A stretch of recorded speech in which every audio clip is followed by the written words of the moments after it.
ನನ್ನ ಸಂಗಾತಿ ನನಗೆ 25,000 ಪೌಂಡ್‌ಗಳನ್ನು ನೀಡಬೇಕಿದೆ ಮತ್ತು ನಾನು ಕೊನೆಗೂ ಅವರ ಎಟಿಎಂ ಆಗಿರುವುದನ್ನು ನಿಲ್ಲಿಸಲು ನಿರ್ಧರಿಸಿದ್ದೇನೆ. ವರ್ಷಗಳಿಂದ ಎಲ್ಲದಕ್ಕೂ ನಾನೇ ಹಣ ಪಾವತಿಸಿದ್ದೇನೆ. ಬಾಡಿಗೆ, ಬಿಲ್‌ಗಳು, ರಜೆಗಳ ಪ್ರವಾಸಗಳು. ನನ್ನ ನಿಶ್ಚಿತಾರ್ಥದ ಉಂಗುರಕ್ಕೂ ನಾನೇ ಹಣ ಕೊಟ್ಟೆ. ಪ್ರತಿ ಡಿನ್ನರ್, ಪ್ರತಿ ಉಬರ್ ಪ್ರಯಾಣ, ಪ್ರತಿ ಸಿನಿಮಾ ಎಲ್ಲದಕ್ಕೂ ನಾನೇ ಖರ್ಚು ಮಾಡಿದ್ದೇನೆ. ಅವರಿಗೆ ಕೆಲಸವಿಲ್ಲ ಮತ್ತು ಮನೆಯ ಕೆಲಸಗಳಲ್ಲಿ ಅವರು ನನಗೆ ಸಹಾಯ ಮಾಡುವುದೂ ಇಲ್ಲ. ನಾನು ಅವರ ಸಂಗಾತಿಯಂತೆ ಅನಿಸುವುದಕ್ಕಿಂತ ಹೆಚ್ಚಾಗಿ ಅವರ ತಾಯಿಯಂತೆ ಅನಿಸುತ್ತಿದೆ. ನಾನು ಅವರೊಂದಿಗೆ ಪದೇ ಪದೇ ಮಾತನಾಡಿದ್ದೇನೆ, ಆದರೆ ಏನೂ ಬದಲಾಗುತ್ತಿಲ್ಲ.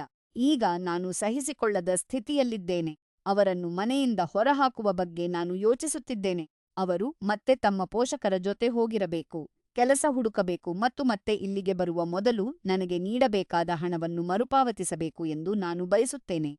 ನಾನು ಅವರನ್ನು ಪ್ರೀತಿಸುತ್ತೇನೆ ಮತ್ತು ಅವರ ತಾಯಿಗೆ ಹೊರೆಯಾಗಲು ನಾನು ಬಯಸುವುದಿಲ್ಲ, ಆದರೆ ನಾನು ಇನ್ನು ಮುಂದೆ ಇದನ್ನು ಸಹಿಸಿಕೊಳ್ಳಲಾರೆ. ಅವರು ಬೇರೆಡೆ ಹೋಗಿ ತಮ್ಮ ಜೀವನವನ್ನು ಸರಿಯಾಗಿಸಿಕೊಳ್ಳಬೇಕು ಎಂದು ಕೇಳುತ್ತಿರುವುದಕ್ಕೆ ನಾನು ತಪ್ಪಿತಸ್ಥಳೆ?